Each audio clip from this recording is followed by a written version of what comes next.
Good afternoon, good afternoon. I wonder, those who are joining us right now, whether it is on Facebook, LinkedIn, or maybe YouTube, where are you based right now? I have somebody very, very special with me today, and we're going to talk about something really interesting, something what impacts everybody's life. We're going to talk about self-worth, weight stigma, and the diet. And the best person to have to speak about this topic is, of course, Abigail Edmunds. Abigail, I'm so happy to have you with me today because you're going to share so much wisdom and so much value. I mean, as a coach and a personal trainer, you definitely are the best to talk to. Thank you so much for coming today. Thank you so much for having me. I'm delighted to be here. It's a pleasure. It's my pleasure having you. And Abigail, would you mind just to share, where are you based right now? So at the moment, I'm in Birmingham. I'm staying with some friends in Birmingham, but that's kind of just where I'm working online at the moment, working from home and things as usual. So where are you? That's wonderful. Well, actually, I was going to share. I am right now in Cornwall. Let me see if I can share the beach. So behind me, can you see the waves? Yeah. Oh, yeah, wow. The rocks. It's really wonderful here, really wonderful. So I was thinking, shall I go back to hotel or should I stay on the beach? And I thought, you know what, I can share the views here with people and with you. And actually, I even kept the window open so I can breathe the sea and ocean air. Because I must say, I love rocks and I love oceans. So everybody else who is joining us, I wonder, where are you based and where are you joining us from? Because Abigail, sometimes we actually have people from all over the world. We had India, we had Egypt, we had Mexico and Canada, and I wonder where are people joining us today from. So please share below whether it is LinkedIn or YouTube or Facebook, because I'll be watching all comments from all over the places. Exciting. So Abigail, do you mind to share, how did you end up being a coach? Because I know you started your journey at the age of 16 as a personal trainer. Is it right? Yeah, so I started in the fitness industry when I was 16. So I started as a fitness instructor and spin instructor. And then that kind of fitness was the sort of the start of it. And then I got really interested in coaching, and the sort of coaching which I do is called NLP, which is Neuro-Linguistic Programming. I think you probably know that. Yeah. So my dad kind of brought coaching home when I was a teenager. Oh. I got really interested in it. I borrowed all his books. I read all about it. And when I had some spare money saved up when I was 19, I went and trained to become an NLP coach and practitioner. And then I've been doing it ever since. So that's 7 years now I've been coaching. And through the years, been kind of building up my experience, building up my skill set, trained as a master practitioner. Now I'm training to become an NLP trainer's trainer. So I'll be able to teach other people how to do coaching as well, which I'm so excited about. And yeah, it's just building from there, really. Fitness has kind of been the thing that's been alongside that. So I've studied at university as well. I've been really into the kind of rehabilitation side of stuff and injury rehab. So fitness has been very much a thing that's a foundation of that. But my real passion is kind of the cognitive behavioral coaching side of things as well, and performance.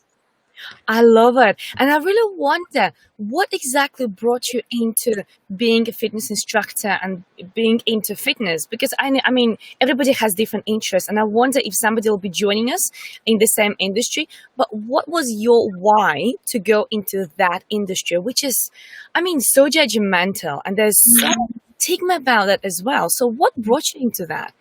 Well, honestly, I think when I was a teenager, it was body insecurities as well. And fitness provided that way of overcoming those insecurities. So I think that definitely was my drive initially to get into the fitness industry. But staying there, and I suppose my love of fitness has kind of shifted over the years because of that stigma and that judgment in the fitness industry as well.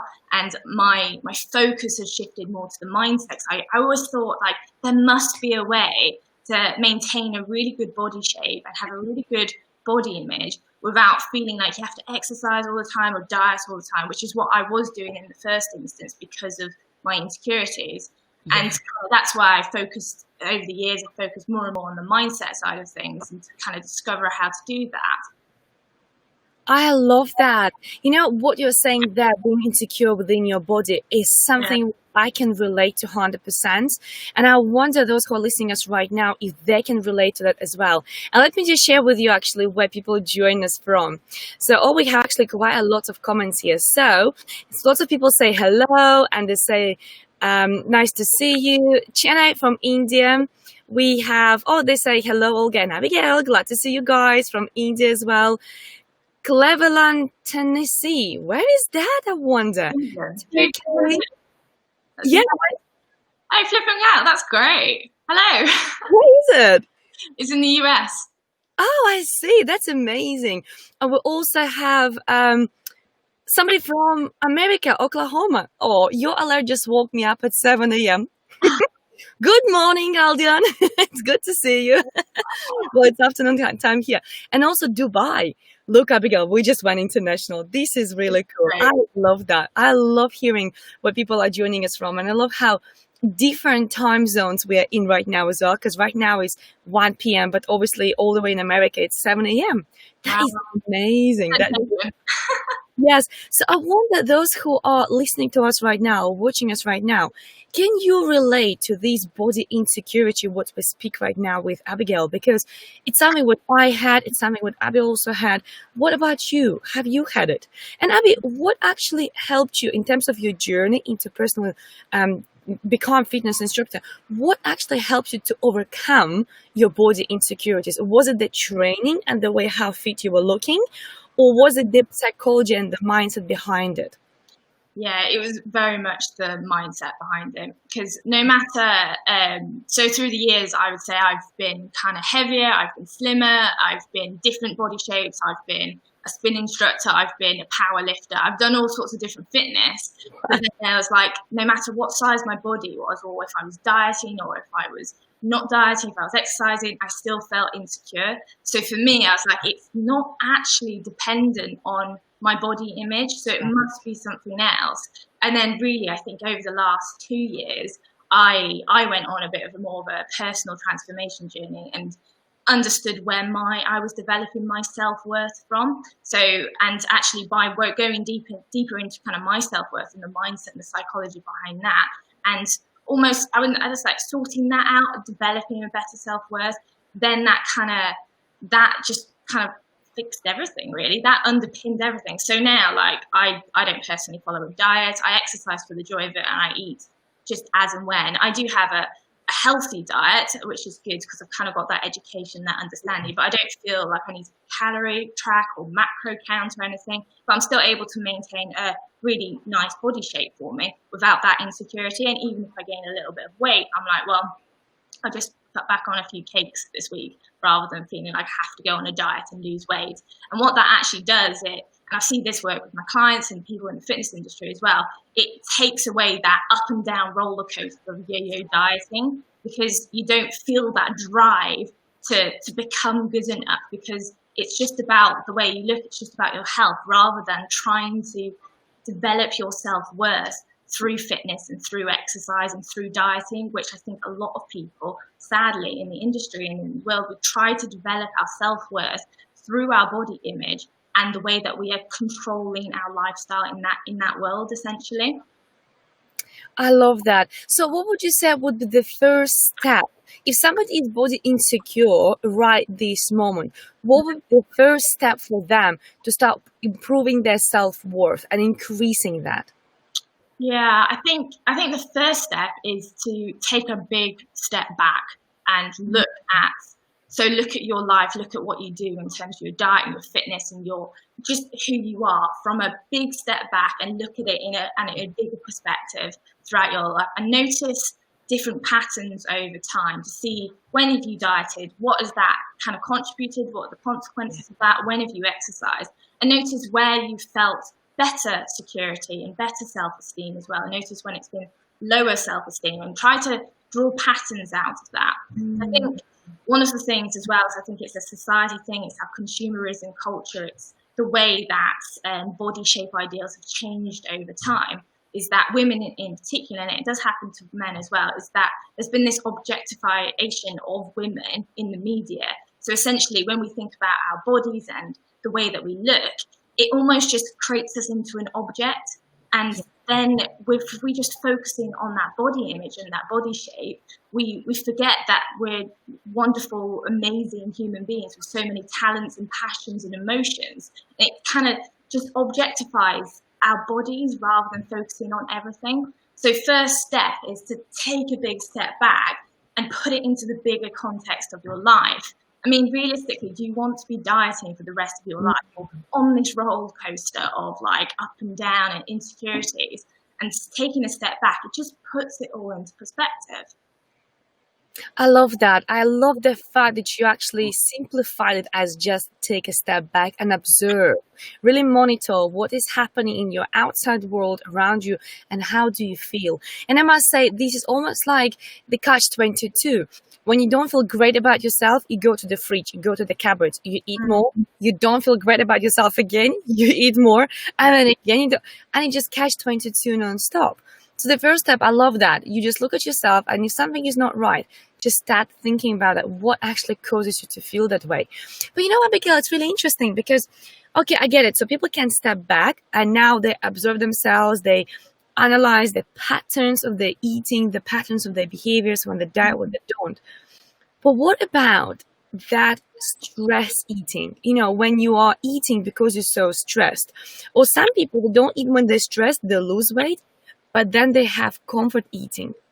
You know, when they don't feel loved. What about those cases? Yeah, we can't remember that our body is full of hormones and different kind of stress signals as well. So like if we experience stress, we experience more cortisol, more adrenaline, and naturally our kind of system goes into a bit more overdrive. And as you said, some people shut down, but then some people comfort eat. And our body will naturally crave higher sugar and higher fat when we are stressed anyway. So that's something to be aware of. And that's kind of just part of the process, but I think we can put in place different interrupts to that habit creation, especially if you've got this habit of going to the fridge every time you're stressed, or with boredom eating as well. You can, and working with a coach as well, but you can start to change that habit by interrupting that kind of pattern of behavior to give yourself more choice in that situation, to find an alternative way to manage that stress in that situation. Because the hormones and the things, they'll change it as you kind of relax and stuff, but you can put in an alternative strategy of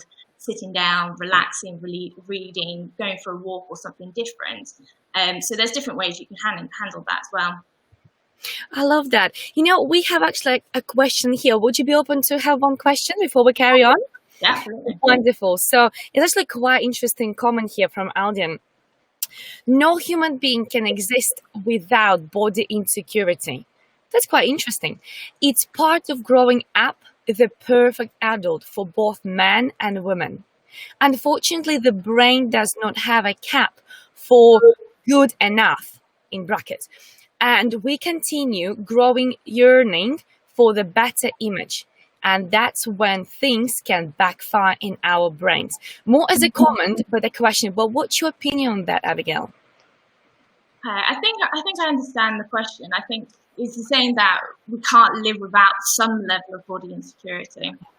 Yeah, I can see why somebody might think that, because to a certain extent that body insecurity drives us to want to maintain our body, to want to maintain our health and awareness. But I wonder whether a more useful way of thinking about it is a drive to maintain fitness and health overall. That actually, we want to be healthy. Like, body positivity is wonderful, but then there is also levels of kind of being overweight and things that would cause potential health and consequences later down the line, and that's not necessarily useful as well. So it's thinking about what useful levels is to maintain. And again, for me, I'll speak. I enjoy being slim. I enjoy the way that my body works for me, but equally, I've managed to find a way of kind of getting that without feeling the stress and the criticism and the judgment of having to diet or having to follow a strict regime or anything. So for me, that's the perfect balance. And I believe that lots of people can achieve that. Might be different ways of getting there depending on where you are, your history and your background. But it's an interesting one. So I think our culture in general, I can only really speak for the UK culture because that's where I've been brought up, but very much the education system here is, from a young age, we are taught to jump through hoops and to have guidelines and to go up for a standard as I made my hand in the thing, go up to a standard of success. And it happens in school with education, with assignments, with exams. And then you do that and you go on to university, and it's the same sort of principle. In order to pass, in order to be good enough, you have to achieve, you have to perform. You go into the work world, in order to be good enough, you have to perform. So there's always a standard of measurement. And I think in particular, we've been kind of brought up in that environment. So we almost equate these standards to our level of worth. And when I say worth, I'm talking about that worthiness for love and acceptance, and feeling like you belong, and feeling that you're accepted for who you are. And if you think that, if you don't have that, and this standard which you're working towards equals that love and acceptance and belonging for just as you are, then you're always going to be striving, you're always going to be wanting more and more. So this is kind of the pattern which I see, and in particular in the fitness industry, what happens with diets and fitness is that your clean eating, paleo diet, or whatever it is, and I don't talk about any specific diets, but just as examples, become your standard of worth. Exercising 6 times a week for 40 minutes every time becomes your standard of worth. So every time you drop below that, for whatever reason, because it's not realistic or you've got other life things going on, you feel that drop in worth and you don't feel worthy. That becomes a negative pattern. So we need to detach the self-worth from these standards so that we can be independent and we can feel that self-worth and feel that worthiness independent of all of these standards which we're trying to work towards, because it's always going to be tiring, it's always going to be negative, we're always going to fail, we're always going to be wanting to do more because we are never going to be perfect up here. Wow, Abigail, I must say I'm so admiring you for your passion, because right now you shared something really, really important here. It is the way how you verbalize that, whether it is my body insecurity or high standards. And if I have high standards, that's a different story. And you also feel a bit different about, you know what, I have high standards about my body and I want to maintain that. But you're so right. When you are not kind to yourself, and every time you drop your high standards and you think, you know what, I just ate a cake, and you beat yourself up for that, this when actually you feel worse. Yeah. So rather just be kind to yourself, just be nice to yourself. And, you know, actually today, right on this beach, let me show you that again. I can't just stop sharing that. It's so beautiful. Can you see that? Yeah, I love it. I love it, Anna. It's wonderful. It's beautiful. But right now, as you can see, the tide is very low. So there's lots of sand. And actually, that really inspired me as I was walking around. And I thought to myself, even in the nature, we have these moments when tide is low and then tide is going up, it is very high, right? And nature is not going mad about that, right? Imagine the ocean going really mad, because the tide is really low, right? It doesn't happen that way. Why are we humans? We are beating ourselves up every time when we feel low. Every time when we maybe didn't go for that walk, maybe we didn't go to that gym, maybe we had that extra cake or whatever. It's just about being kind to yourself and saying, oh, well, you know, I'll do it next time.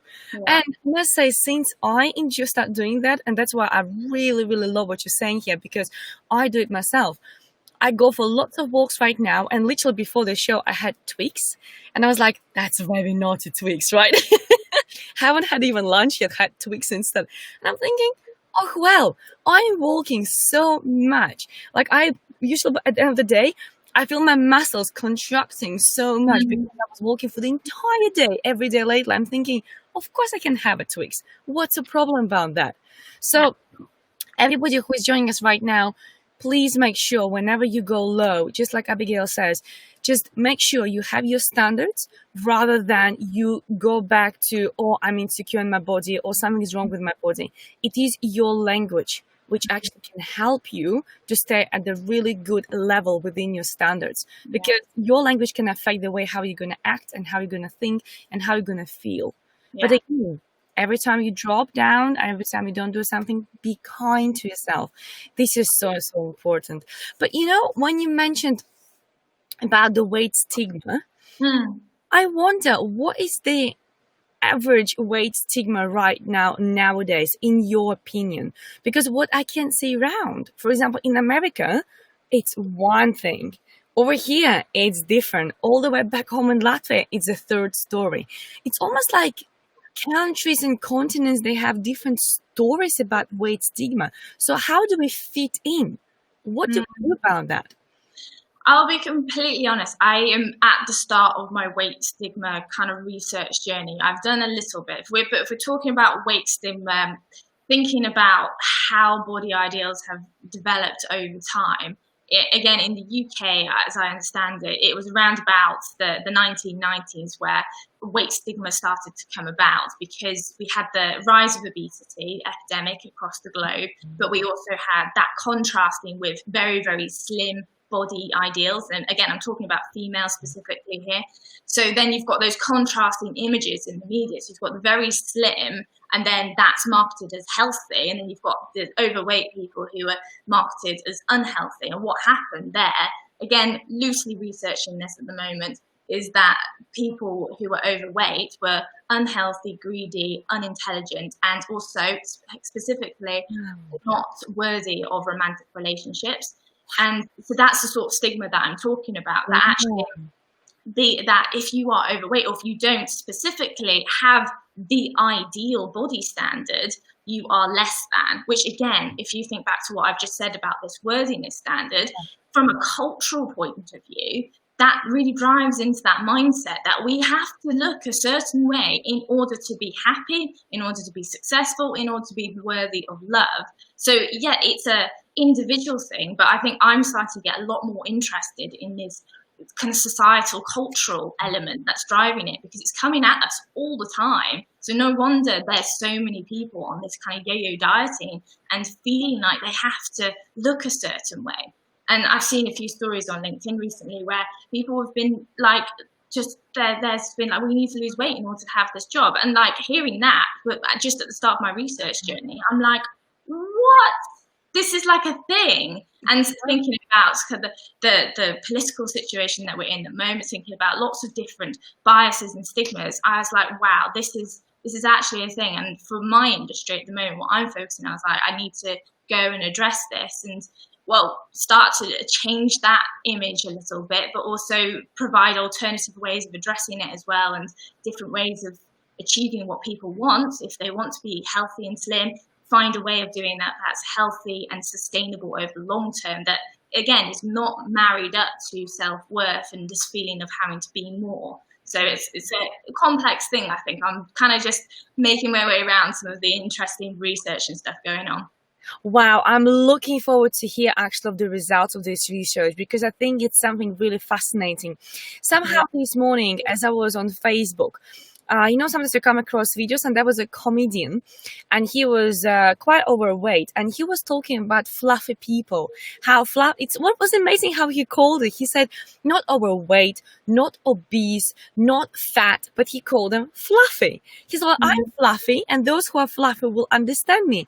And he was talking about different cases of going on roller coaster and experiencing things in, different locations, different places, different activities during the day, in a very hilarious way. And I thought, how interesting that somebody, clearly is overweight if we judge based on the standards, or if we judge based on what the weight parameter will show us, right? If you're so-and-so, then you're underweight. If you're so-and-so, you're overweight, right? And by the way, I'm forever underweight for some reason, because it always shows that according to my height, which is 5'11", I should be something like, I think 75 kilograms, which to me, when I was pregnant, I was 73 max. And to me, I'm thinking, how am I going to feel? The best way to judge what is your perfect weight is seeing how you feel, right? And if you don't feel right, then maybe it's time to lose some, or maybe it's time to gain some. But when you are looking at these tables and you think, oh, I'm underweight, maybe I should put on weight. But I don't feel healthy then. I don't feel cool. I feel heavy. You know what I mean? It feels like you can't even move. So everybody is very different, and everybody prefers different weights, which I think is nothing wrong with that. But actually here I have really tricky question. Would you be happy to take that? Yeah, go on. So this question, by the way, those who are watching us right now on YouTube or Facebook, this question is on LinkedIn from Caroline Black. What about if you have a lot of weight to lose and don't like yourself? How do you find the will to lose weight? How do you love yourself again? Wow. What a good question. Yeah, I think it's, for me, it's hard to, I'm not saying that I haven't had that experience because I haven't been really overweight, but I think I having worked with different people and things, I'm still a believer that it's a mindset thing first, that you have to kind of develop that sense of worth first and find ways of loving yourself with that. And then it kind of dissociates the weight and the task of losing weight from your worthiness and from the way that you feel. And then it becomes just a task that you have to do rather than a way of trying to build your self-worth. You see how the two can separate, and then it's at two different things then.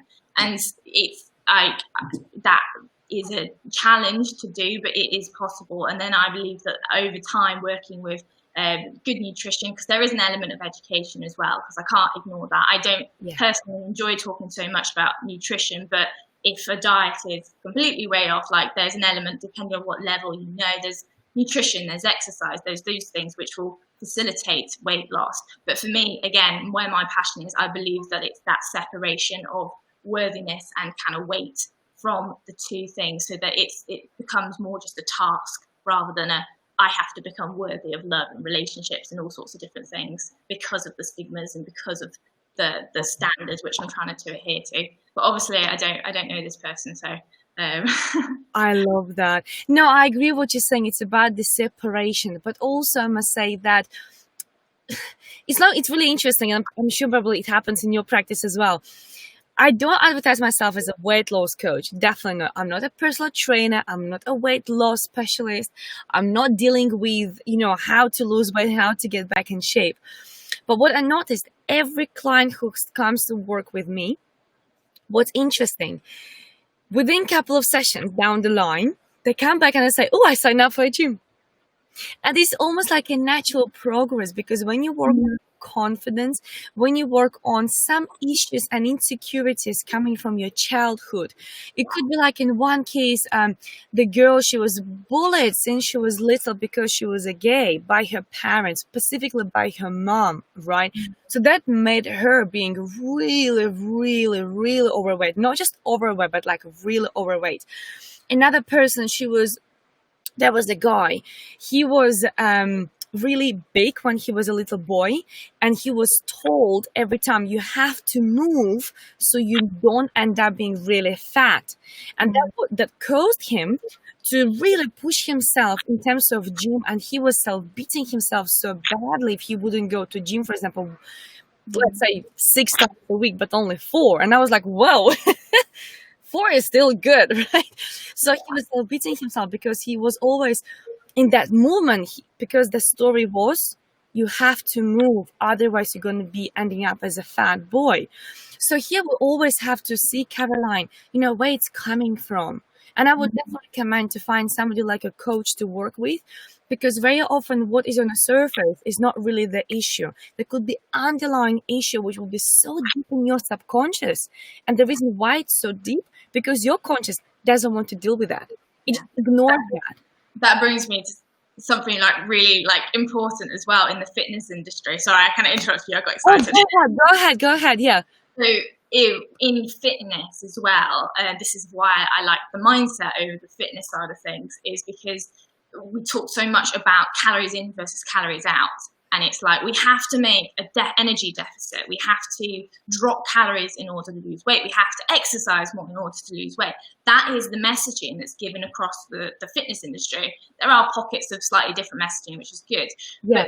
But that is based on the assumption that anybody is overweight because of a lack of willpower, which again feeds into that weight stigma, that they can't control themselves. Yeah. And actually it's sometimes nothing to do with willpower, because you hear people, I've tried every single diet, it still hasn't worked, which then links back to what we're saying about coaching and some of the things you experience, some of the things I experience, is that you'll start off with one thing, but actually then a whole bunch of other stuff will be addressed during that coaching process. Yeah. Because it's not just calories in versus calories out. What we know from diet nutrition studies is that, yes, you do definitely need a calorie deficit in order to lose weight, but you can achieve that whichever way, through which diet. Then there's not really a kind of massive consensus that I know of which specific diet really works. There are some different ones that work better in the long term, some better in the short term. But what that assumes, like I said, is that it is a willpower thing. But we need to address, and what I like to do is address kind of the social, the psychological, the biopsychosocial side of a person, that all those things that actually drive the behaviors of that would have contributed to being overweight, for example. And for me, it's a much bigger thing. But honestly, like that, I feel like that for me is so much nicer and much more empathetic and understanding than just saying, well, go on a diet, like exercise more. Because like, why is the fitness industry still so successful? Why are there so many people out there promoting diets and exercise? But why is it like, yes, we have a kind of issue with overweight and obesity in epidemic wise, but why are so many people falling off the bandwagon and not being successful in their weight loss? There must be something else that's not being addressed in the industry, which again, for me, why it's much more interesting to look at. And with my coaching background and from my personal experience, I'm like, well, this answers some of those questions. It provides a solution which the dieting industry does not. I love that. And yeah, and I can see how passionate you are, because I'm also passionate about this. Like, we both are in the same industry, coaching, and it's so remarkable once you start going through the layers. And I always give this example of the taller building you want to build, right? The more groundwork you need to do in order to have the ground support for the length or the length of the building, the taller building is.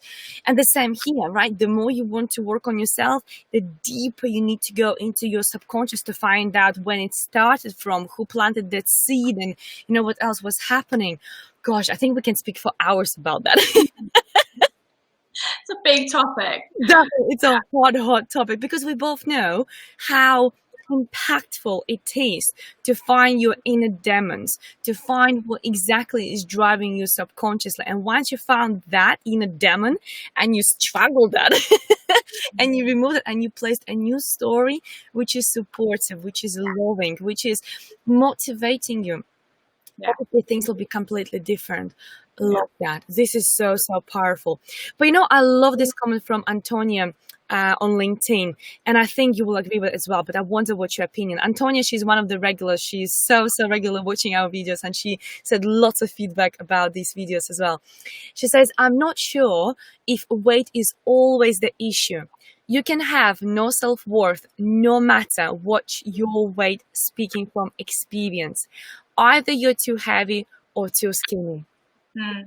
Yeah, So I completely agree. I think, again, my experience over the years has been that it's not about weight, but then weight becomes the focus of attention because it's so easy to look at, and it's so easy to measure.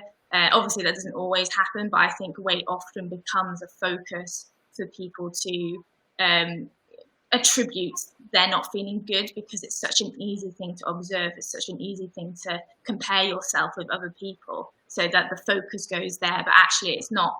It's a self-worth and it's a self-esteem issue that actually needs to be spoken about and talked about and addressed and coached or whatever way. yeah, 100% true. Because again, just like we start with, self-worth is not connected to the way what your weight is. And yes, and I must say, I also had a client who was constantly repeating herself this message: I need to find a man so together we can help me to lose weight. Interesting message. Exactly. Yeah. And she was all over again, until I recognized that you are repeating yourself. Every time we work on it, every time we step away, you still carry on with that. So let's dig deeper. Who planted that message into you? And what was interesting, her first partner, and she wasn't, how old she was? I think she was 46 by then. So obviously she had several relationships, but her first ever boyfriend, a partner, he told her that story. So can you believe she lived all these years with that story? Yeah. That she depended on somebody to help her to lose weight. And in fact, there was no need for her to lose any weight. Nothing at all. She was fine. But it's amazing how deep it can go and how long it can last in your life, isn't it? Yeah, honestly, like hearing that sort of thing just breaks my heart a little bit. It's just, it's hard. Like we all do it. We all have these different experiences, and they're also unique and individual to us. But people will say something, people will do something, and it impacts us, and it creates it creates a relationship in our mind, a dynamic, a rule that we then live by. That, and again, it's that rule of actually I have to have this in order to be that. I have to achieve something in order to be happy or loved or whatever it is, and it happens, and it's makes me cross, but also it's annoying. I know, and we definitely so often. That's true, and I can see how we definitely can spend probably days talking about it as well. Yeah. Very, very true. Yes, but I mean, we have to be really mindful of the time, because we can have conversation for days and days about this topic. We both are really passionate about this, but I really would love to maybe bring a bit more value now about the diets as well, because people go on all sorts of different diets, just like as you said, I tried it all, right? And they go from one diet to another. But would you mind just to share a few tips about what is or what should be the right diet? I don't know how to answer that one. I don't think there is a right diet. I think whatever diet you can sustainably manage over time, and that you enjoy, and that progressively works you towards your goals, that is the right diet for you. And as in my coaching sessions, I work to help people understand what that is for them. And for me, there are some principles of healthy diet which want to be incorporated in that diet, but at the same time it needs to be something that you can sustain and that you enjoy, and I think specifically as well, that doesn't feel like a diet. And obviously the word diet has kind of transformed over the years to feel restrictive. So when we say diet, we think restriction. Actually, diet is just what we eat day to day. But we're talking about a restriction. It needs to not feel like that. Otherwise, then you've got that almost that barrier which you kind of work against, and it feels like you've got to do something, you have to do something, you should be doing this, which again, not many people really respond very well to. We tend to go the opposite way. So it's getting that balance of finding what you enjoy to eat, finding what moves you slowly towards your goals, but also that you can sustain and it feels okay, and it feels that you can progressively move forward with it.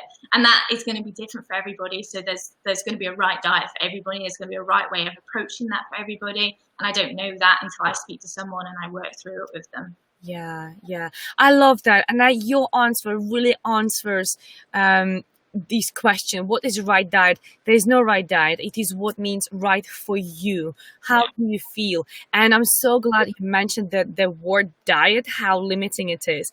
Because the truth is, we always want what we can't have. Yeah. Well, if you think about it, say, well, you need to cut out all of these, cut out all of the sugar or all the cakes.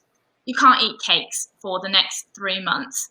Well, okay, well, all right, well, I can't eat cakes, but as soon as you say cakes, your mind starts thinking, and all the people watching this going to be thinking about cake now, sorry. They're going to be like, your mind goes towards cake, and you focus on cake, and you focus on all the things that you can't have because of the way the language works in our mind. And that's not very useful. And so when you go on a diet, you are told the things that you can't have. Yes, there are some diets where you're told things you can have, but there's this element of restriction. As soon as you feel that restriction, your focus in your mind's eyes throughout the day, when you're sitting doing your work at home, you're focusing on that stuff because you can't have that. It's the age-old saying, think of the blue or pink elephant in the room. Don't think of the pink elephant. Blue elephant, I can't remember which one it is. Don't think of the blue elephant. And everybody's thinking of the blue elephant because that's the way our mind works. Yeah. So we need to find a way to overcome that, to, again, achieve those goals in a way that's going to support weight loss and energy and kind of movement, but that doesn't kind of enable that process as well, to be focusing on things and feeling restrictive. So true. And you're right. I love the example with the blue elephant or pink elephant. Yes, there's so many variations about this. But again, it's going back to the language, right? Mm-hmm. If you focus on a diet, in that case, you're going to feel uncomfortable. So come up with something what is comfortable for you. Is it healthy eating?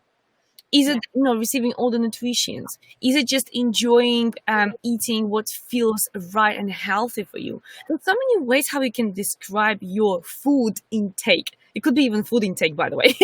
Right? It could be anything. And what we've done there as well, in terms of the body image things, is we've shifted even in this conversation, we've shifted the focus from body image onto what is the priority for you? What do you actually want to achieve? Because we've moved away from that idea that there's an ideal body image, there's an ideal sense of worth, and it's a focus on, well, what's priorities? What do you enjoy? What's important to you? Which again is part of that process of moving through this. Love that. Love that. Wow, this is amazing. I mean, I must say, I really, really thoroughly enjoyed this conversation. We had so many comments here as well. It looks like people are really passionate about this about this topic.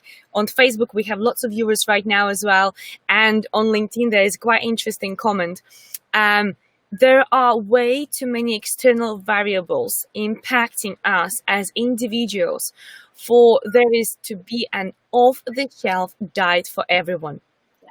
So spot on. Unfortunately, I can't see the name. It just says LinkedIn user, which is fine. But again, yes, that's so right. You can't have one thing which will fit everybody. There's no one size fit all. It's about what is right for you.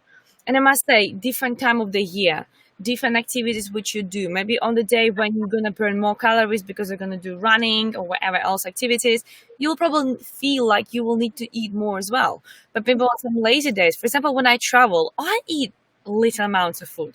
And I'm thinking, I don't want to waste my time, sitting and waiting for, these big meals to come through. I'd rather just go quickly, have a snack or something, and I just carry on. And that's for you. So that's what's important. So, and I think you've got, again, I get super passionate about this, but thinking about weight over time as well, you have natural variations in your weight depending. Weirdly enough, I gain weight during the summer season and I lose a bit of weight during the winter season. I've noticed that over the last 3 years. And I'm like, not ideal because I kind of want my summer bod, but at the same time, it's like my natural weight variation. And there is times where you're going to be slightly heavier, times where you're going to be slightly lower, because we're dynamic. If you think about the chemical, biological processes going on in us, we're always moving. There's always an equilibrium. There's always a balance. But in order to maintain that balance, you have to go up and above it, which is what happens naturally. And when we take the judgment away from that, when we take the measure of worth away from that, that's just a normal part of being a human. And it's so much just normal. Very true. Very, very true. Well, thank you so much for this. It was really, really amazing. I mean, your passion just shines through. I can tell how passionate you are about this topic. And this is amazing because I always say, how can you do something without passion? Some people hate their work. Some people hate what they do as the job. And I always say, well, find what your passion is, because when you have passion, you speak like Abigail. It's amazing. And actually, it was Nick Wilson who was saying this particular comment about external variables impacting individuals. Thank you so much, Nick, for your comment. I'm not sure why I couldn't see your name before. And actually, I will have Nick coming to my show as well very, very shortly. So, Nick, I'm very, very looking forward to have you on the show. He had really remarkable story. It's amazing. But Abby, would you like to tell more people how they can work with you, what you can do for them? Because I know you're right now working on something very, very special. Is it right? Yes. So I am working on, I'm going to be having an ebook coming out soon on body image and things. So that just kind of gives an overview of this. I've got the launching of some weight and body image webinars. So that's going to be via Eventbrite. But if you visit my website, you'll see my current services. So I've got one-to-one coaching, but I also have a weight loss package, which combines the cognitive behavioral coaching as well as your personal training and your exercise and stuff. So it's like the full package for weight loss, and there's different levels of it as well. But please, keep an eye out on my websites.